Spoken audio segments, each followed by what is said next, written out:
Hello, good day. I hope you are well and safe despite the COVID-19 pandemic and current nationwide movement control. The title of this video is Valuation of Bond.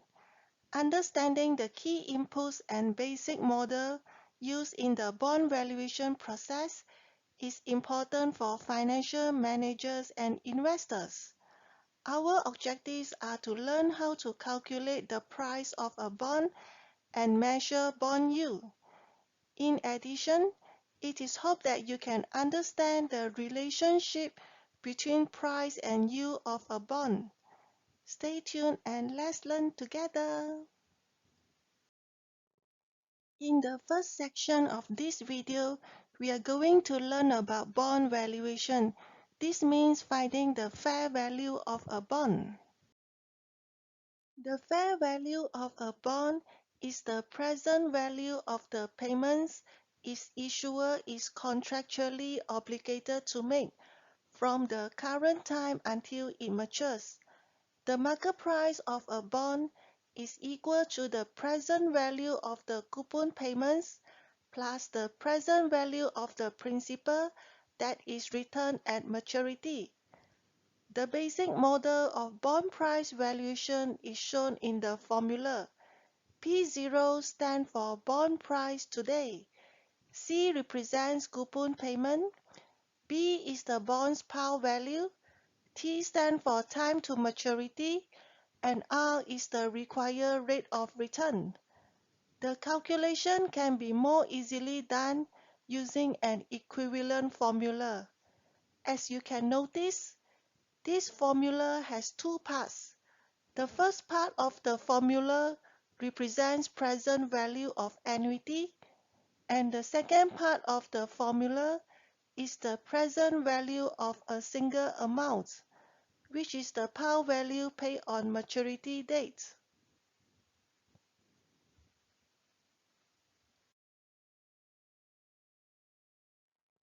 Let's look into an example. What is the current fair value of a £100 par bond with a £10 annual coupon and 25 years to maturity if the discount rate is 10%? The table shows the cash flows received by the bondholders for the next 25 years. For the next 25 years, the bondholders receive annual coupon interest of £10. On the maturity date, the bondholder received the final coupon interest of £10 plus the par value of £100, total to £110. We can use the bond pricing formula to calculate the current fair value of the bond. As the discount rate is the same as the coupon rate, the bond is traded at par. This means the fair value is the same as the par value. Now, using the same example, calculate the fair value of the bond if the discount rate is 10%, 9%, and 11% respectively. You may use the same formula. Please try the calculation as practice makes perfect. The answers are shown in the table and highlighted in yellow. What do you notice? At a lower discount rate of 9%, the fair value of the bond is higher than the par value of £100. The bond is traded at a premium from its par value. At a higher discount rate of 11%, the fair value of the bond is lower than the par value of £100. The bond is traded at a discount from its par value. From the calculation in the previous slide, what kind of conclusion can we make? A bond can sell at a discount, at par, or at a premium, depending on whether the required return is greater than, equal to, or less than its coupon interest rate. What is important is the relationship between the required return and the coupon interest rate. When the coupon interest rate is lower than the required return, the bond value will be less than its par value. In this case, the bond is said to sell at a discount. When the coupon interest rate is higher than the required return, the bond value will be greater than its par value. In this situation, the bond is said to sell at a premium. The procedure used to value bonds paying interest semi-annually needs some modifications in the formula. As you can notice from the first formula, there are some adjustments made to coupon interest, time period, and required return. First, converting annual interest to semi-annual interest by dividing C by 2. Second, converting the number of years to maturity, T, to the number of 6-month periods to maturity by multiplying T by 2. Third, converting the required return from an annual rate, R, to a semi-annual rate by dividing R by 2. If there are an odd number of payments left, you can use the second formula. Let's calculate the bond price when coupon interest is paid semi-annually. In this example, the annual coupon rate is 8.75%. The bond will mature in 10 years. The annual discount rate is 9.54%. You may use the formula to calculate the bond price. If the required yield does not change between the time the bond is purchased and the maturity date, what will happen to the price of the bond? For a bond selling at par value, the coupon rate is equal to the required yield. As the bond moves closer to maturity, the bond will continue to sell at par value. Its price will remain constant as the bond moves towards the maturity. The price of a bond will not remain constant for a bond selling at a premium or a discount. Assuming the required yield does not change, the discount bond increases in price as it approaches maturity. For a premium bond, the opposite occurs. The premium bond decreases in price as it approaches maturity. For both bonds, the price will equal par value at the maturity date. Now we come to the second section of this video, which is about measuring yield. Stay tuned. The bond yield gives us an estimate of the rate of return we would earn if we bought the bond today and held it over its remaining life. Unlike the coupon interest rate, which is fixed, the bond's yield varies from day to day, depending on current market conditions. There are a number of ways to measure a bond's yield. The three most widely cited bond yields are current yield, yield to maturity, and simple yield to maturity. Each of the yield measures provides a unique measure of the return on a bond. In the next few slides, I will demonstrate how to compute various yield measures for a bond. I will also briefly highlight their limitations as a measure of potential return. What is a current yield? Current yield is an investment annual income divided by the current price of the security. The current yield is also known as flat yield, interest yield, income yield, market yield, mark-to-market yield, or running yield. Current yield represents the return an investor would expect to earn if the owner purchased the bond and held it for a year. This measure examines the current price of a bond rather than looking at its face value. Since the market price of a bond changes, an investor may purchase a bond at a discount or a premium, and the purchase price of a bond affects the current yield. How to calculate current yield? Current yield is calculated by dividing the bond's annual coupon payments with its current market price.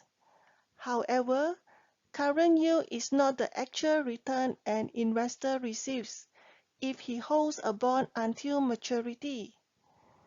The current yield calculation takes into account only the coupon interest and no other source of return that will affect the investor's yield. No consideration is given to the capital gain that the investor will realize when a bond is purchased at a discount and held to maturity, nor is there any recognition of the capital loss the investor will realize if a bond purchased at premium is held to maturity. The time value of money is also ignored.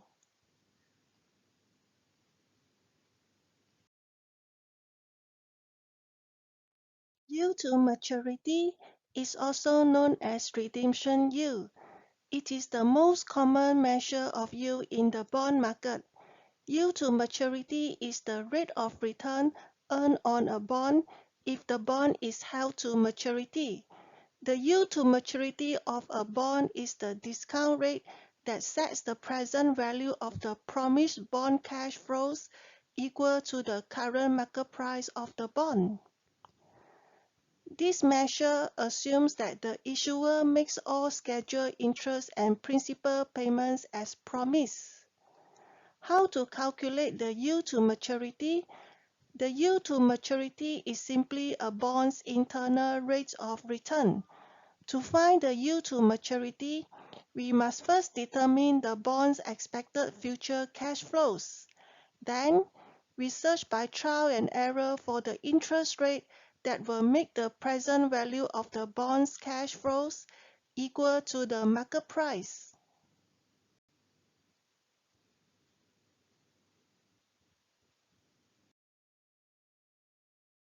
Simple yield to maturity is the approximate annual return if the investor holds the bond until maturity and receives all the coupon payments. As we know, it is not easy to compute the yield to maturity by hand as it involves trial and error.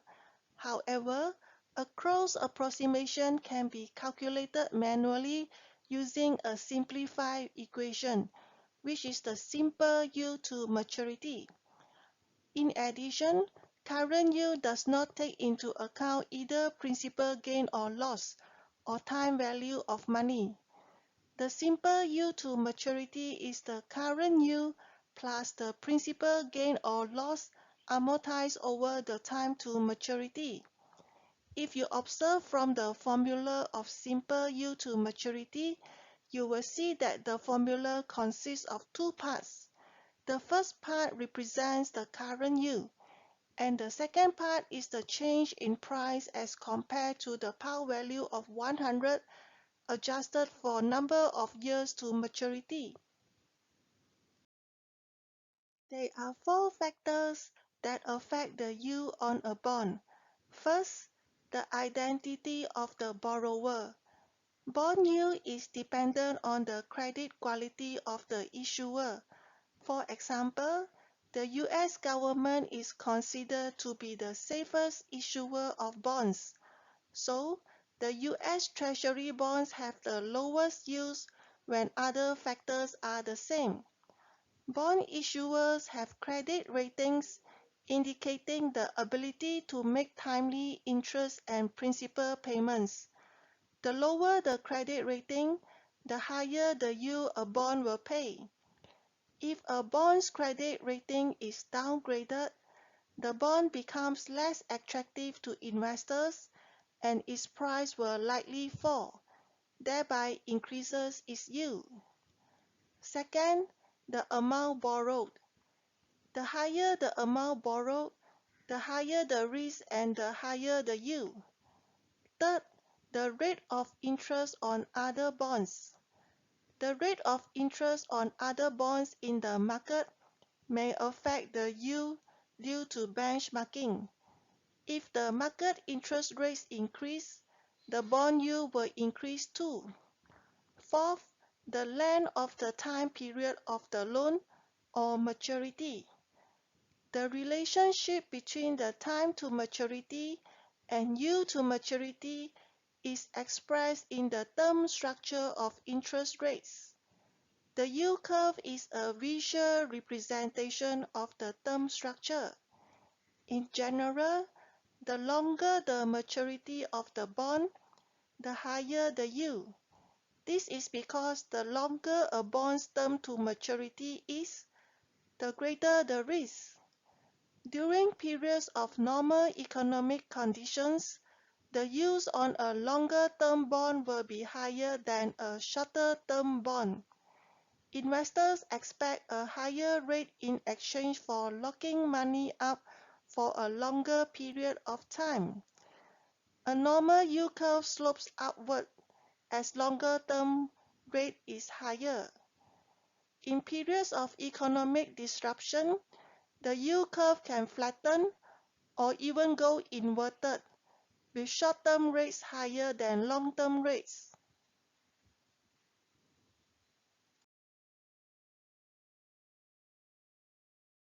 The relationship between bond prices and yields is negative.